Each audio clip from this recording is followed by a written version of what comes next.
Elders have asked me to preach on a variety of topics dealing with why we do and why we do not do certain things. This morning we're going to consider why we do not use musical instruments in worship.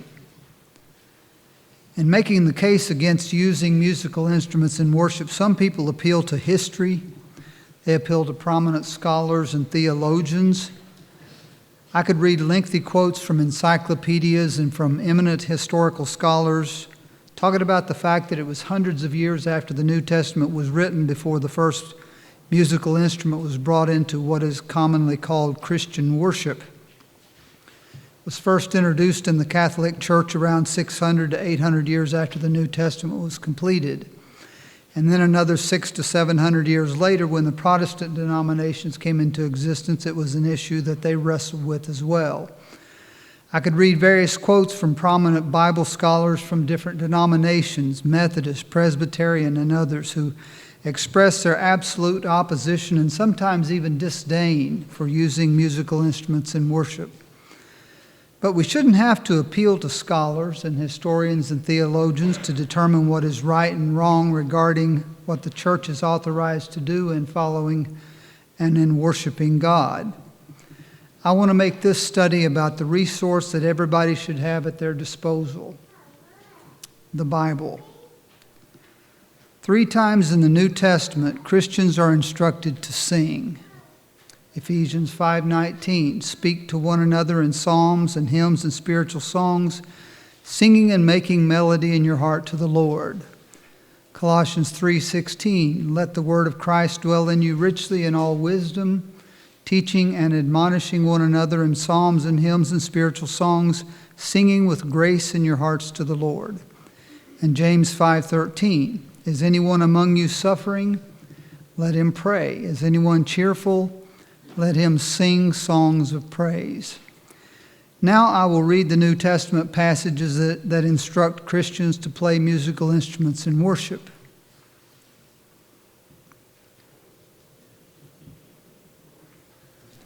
Now that we've done that, we're going to take a few minutes to consider some of the arguments that are used to justify using musical instruments in worship. One of the most common arguments to justify using instruments in worship is that the Bible doesn't say not to. The Bible doesn't say not to use musical instruments in worship. And that's exactly the argument that Nadab and Abihu could have used. And we remember how that worked out for them. In each of the 2 previous lessons in this series, I've mentioned the account of Nadab and Abihu found back in Leviticus chapter 10. It reads, Nadab and Abihu, the sons of Aaron, each took his censer or incense burner, put fire in it and laid incense on it and offered unauthorized fire before the Lord, which he had not commanded them to use. Notice it doesn't say he commanded them not to use it. He just didn't command them to use it. And fire came out from before the Lord and consumed them, and they died before the Lord. When God tells us what to do, he doesn't have to give us a list of all the things we are not to do. There's no end to the list of things God did not specifically tell us not to do. Imagine if people use this kind of reasoning in everyday life. You take your car to get the oil changed and you arrange to pick it up the next day. When you go back to pick up your car, the guy looks at you and says, that'll be $1,500. Obviously, you're shocked, and he explains, I put on 4 new tires, I put in a new battery, I aligned the car, I gave it a tune-up and changed all the belts and made a few other minor repairs. And you say, but all I told you to do was change the oil. He smiles and says, but you didn't tell me not to do those other things.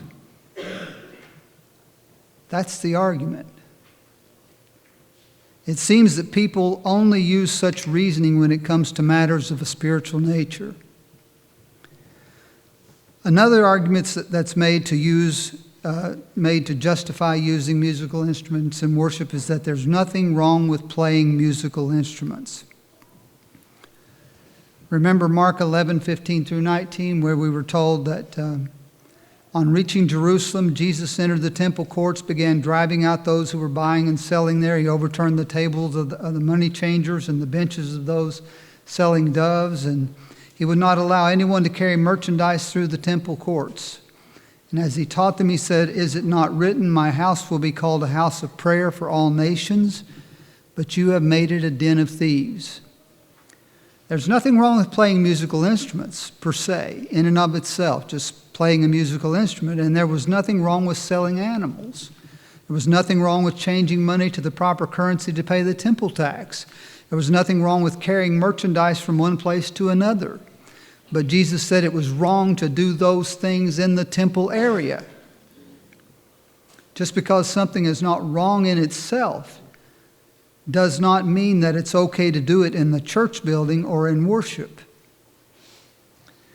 Then it's sometimes noted that some people have a talent for playing musical instruments. They're simply using their talent to honor God. If being talented at something authorizes you to display that talent in worship, you could justify using your talent in almost anything. Juggling, martial arts, gymnastics, building Legos. Again, the list would be endless, and don't think that's far-fetched. There are churches who've had people do those very things in the church setting. Somebody says, what about the parable of the talents? A talent was a measure of weight. A talent was a bag of silver or gold which weighed about 75 pounds. This is why some modern translations don't even use the word talent in the text. Instead of saying 5 talents, they say 5 bags of gold or silver or 5 bags of money. The parable of the talents has nothing to do with using one's talent to do anything. Some people say, music makes me feel close to God. How can this be wrong? Those in Matthew 7:21 through 23 seem to have felt they were close to God too. But Jesus said, "Not everyone who says to me, 'Lord, Lord,' will enter the kingdom of heaven, but only the one who does the will of my Father who is in heaven. Many will say to me on that day, 'Lord, Lord, didn't we prophesy in your name? Didn't we drive out demons in your name, and in your name perform many miracles?' Then I will tell them plainly, 'I never knew you. Away from me, you who practice lawlessness.'" Another argument says that I simply prefer musical instruments with the singing. Well, since when does a servant's personal preference trump his master's will? It seems that, again, Nadab and Abihu preferred using the fire that they used instead of what the Lord told them to use.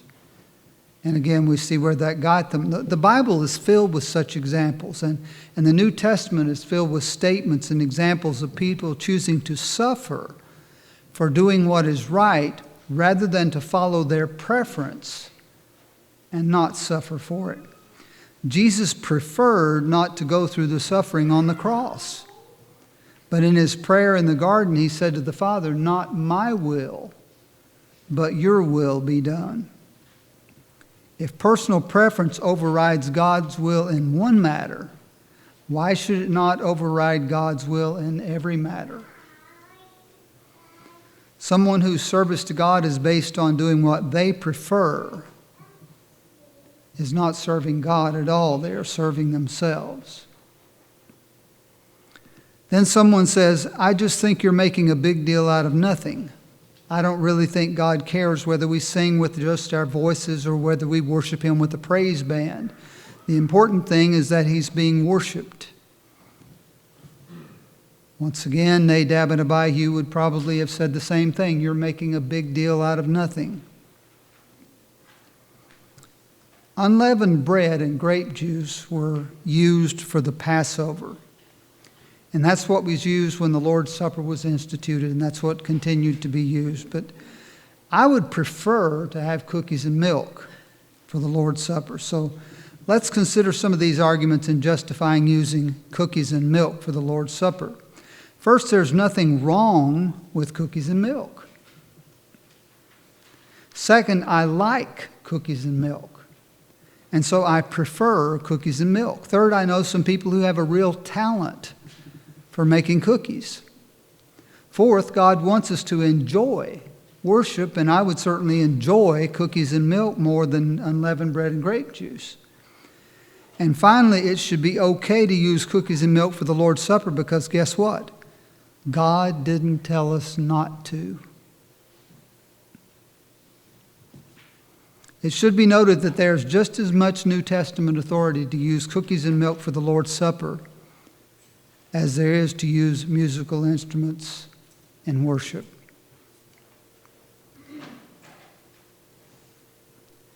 Then some insist that musical instruments are used in heaven, and so it's okay for the church to use them. Revelation 15 verses 2 through 3 says, I saw something like a sea of glass mixed with fire, and those who were victorious over the beast and his image and the number of his name standing on the sea of glass, holding harps of God. And they sang the song of Moses, the bondservant of God, and the song of the Lamb, and it continues. Whether or not something is done in heaven does not determine whether it's authorized for worship in the church. If we can do something in worship because we can read about it in the book of Revelation, what about the sea of glass? What about beasts? What about golden bowls of incense in chapter 5, verse 8? And in chapter 19, verse 11, we read about horses in heaven. If God had wanted us to use musical instruments in worship, all he had to do was have Paul write in Ephesians 5:19, speak to one another in psalms and hymns and spiritual songs, singing and playing musical instruments. That's all he had to do. And playing musical instruments to the Lord. But that's said nowhere. Some claim that the instrument is only an aid to singing. It's an aid and not an addition. The word aid means to help, to assist, or to support someone or something in the achievement of something. An aid simply helps you carry out something you're trying to do. For example, a cane is an aid to walking. When one is using a cane, they're still only walking. They're not walking and caning. They're just walking. The cane is just an aid. But if someone juggles while they're walking, they're now walking and juggling. Juggling is not an aid to walking, it's an addition. We're commanded to sing. Aids to help in singing would be a pitch pipe, so you can get the proper pitch, songbooks, so you'll know and understand the words as you sing them, and sometimes maybe a PA system to amplify the voice. While using those aids, one is still only singing. You're not singing and pitch piping, you're not singing and songbooking, you're not singing and PA systeming. You're just singing. But if we also play a musical instrument while we're singing, we're no longer just singing. We're singing and playing. Musical instrument is not an aid, it's an addition. If there was a single passage in the New Testament which authorized using musical instruments, there would be no need for any of these arguments that we've just talked about. All you have to do is turn to the New Testament passage and says, right there it is. You don't have to go through this litany of didn't say not to and all those other things. I prefer it and it makes me feel good. There's a Greek word found in Ephesians 5 verse 19 which is most commonly translated make melody or make music in that passage. The word is psallo or psallo, whether or not you pronounce the P.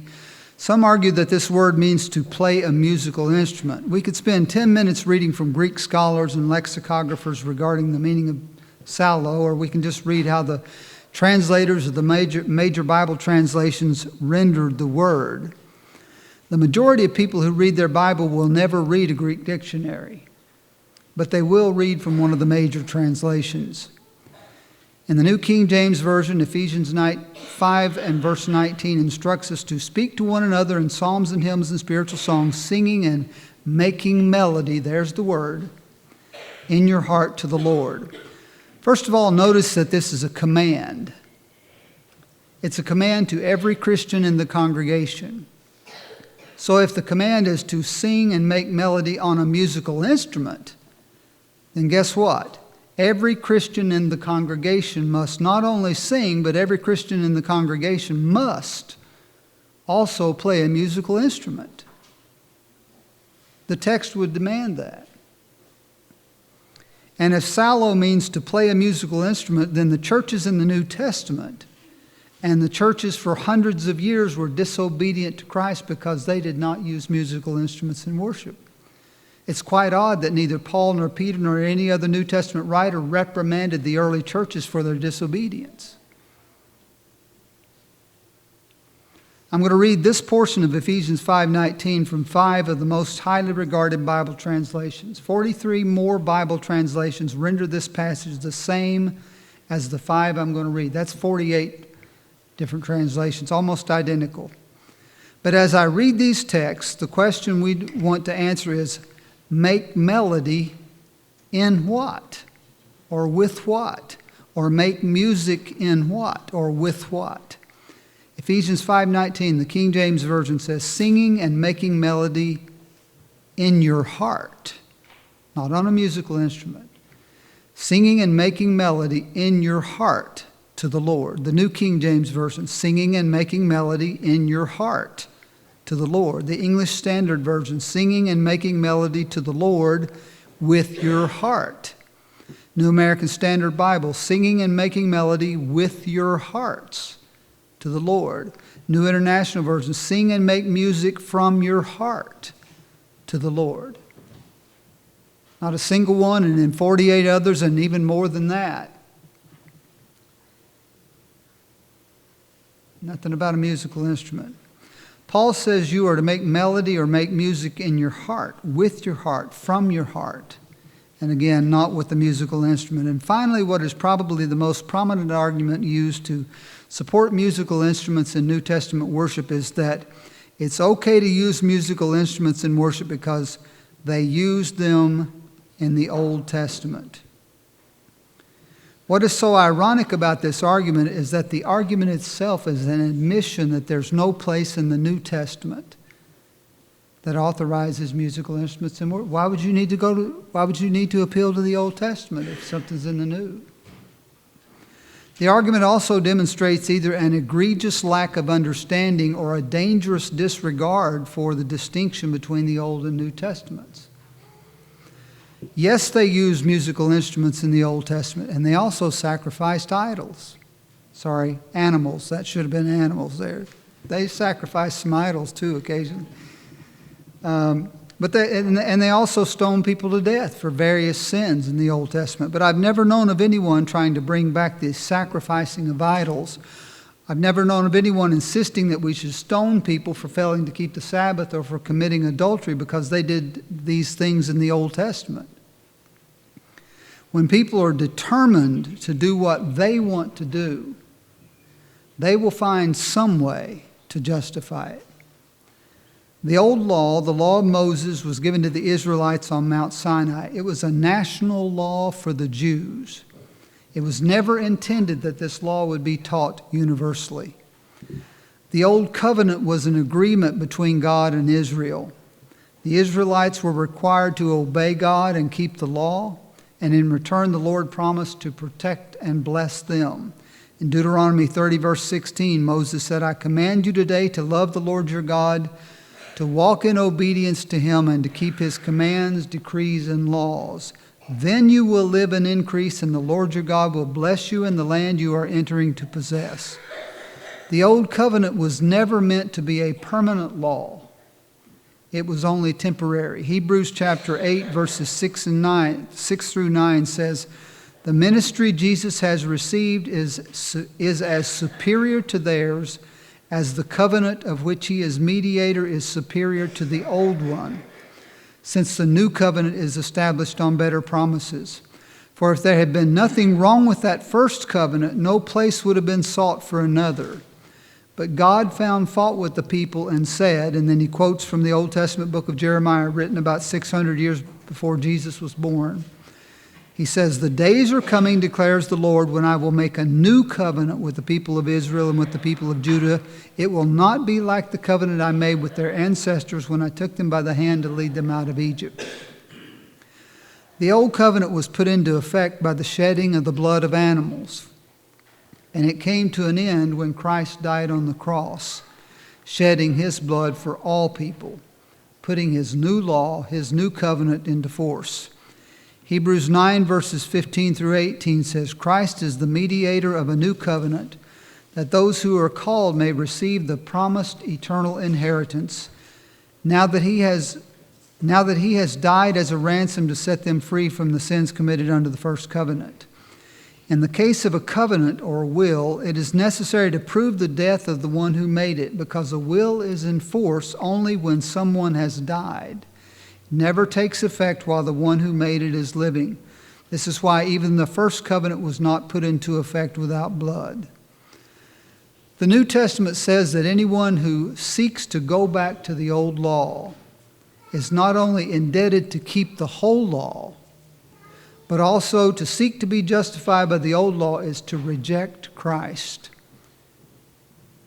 In turning back to the old law, the law of Moses, you are saying that Christ and his law, those together, are not enough. Paul said in Galatians 5 verses 3 and 4, "I testify again to every man who has himself circumcised," that is, if you seek justification by keeping one part of the law, Paul goes on to say that he is obligated to keep the whole law. So you want to go back and get musical instruments? Well then, bring in the animal sacrifices, bring in the stoning people to death, bring in all those other things as well. Paul goes on to say in verse 4, "You've been cut off from Christ. You who seek to be justified by the law, you have fallen from grace." The Old Testament is filled with examples, principles, and truths which we can learn from. But if we seek to justify our practices in Christ by the old law, we reject Christ. We are saying that Jesus is not enough. Once again, in Matthew 7, verses 21 through 23, Jesus said, "Not everyone who says to me, 'Lord, Lord,' shall enter the kingdom of heaven, but he who does the will of my Father in heaven. Many will say to me in that day, 'Lord, Lord, have we not prophesied in your name, cast out demons in your name, and done many wonders in your name?' Then I will declare to them, 'I never knew you. Depart from me, you who practice lawlessness.'" The word lawlessness means without law. Means there's nothing written in the law that authorizes such activities. There is no authority in the New Testament for using musical instruments in worship to God. Therefore, it is without law. It is lawless. One online source says that Christianity Today magazine is an evangelical Christian periodical founded in 1956 by Billy Graham. Christianity Today has a print circulation of approximately 130,000 and a readership of 260,000, as well as a website at christianitytoday.com. Christianity Today magazine, this is a disclaimer, is an interdenominational magazine that has no affiliation with Churches of Christ. Just want to point that out. So I'm not appealing to it to back up something. In fact, it does the opposite. That's my purpose in reading it. When doing research for this lesson, I came across the following article on their website. I'm only going to read portions of it. Title of the article is "When Did Churches Start Using Instrumental Music?" It was written by someone named Elisha Kaufman. When did churches start using instrumental music, she asks. Are there churches today that still only use a cappella music, that's singing without instruments? She says, though we know that early Christians sang during worship, they probably used no instruments. That's saying it kindly. In the next paragraph, she says, then in the next paragraph, unaccompanied vocal music continued to be the norm in Christian worship for centuries.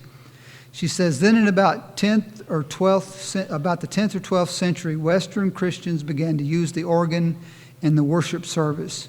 By the 15th century, organ music was widely accepted in the Roman Catholic West.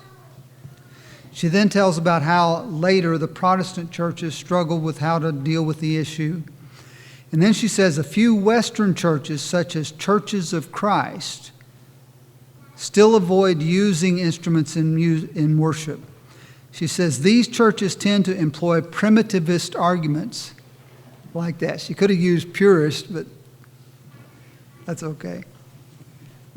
She says because there's nothing in the New Testament about instruments, and because the early church almost certainly didn't use instruments, so we shouldn't either. That's the reasoning that she says that those individuals use. Then she says, churches that do use instruments tend to find support in the Old Testament, and they tend to argue that while the New Testament says nothing positive about instruments, it also says nothing negative either.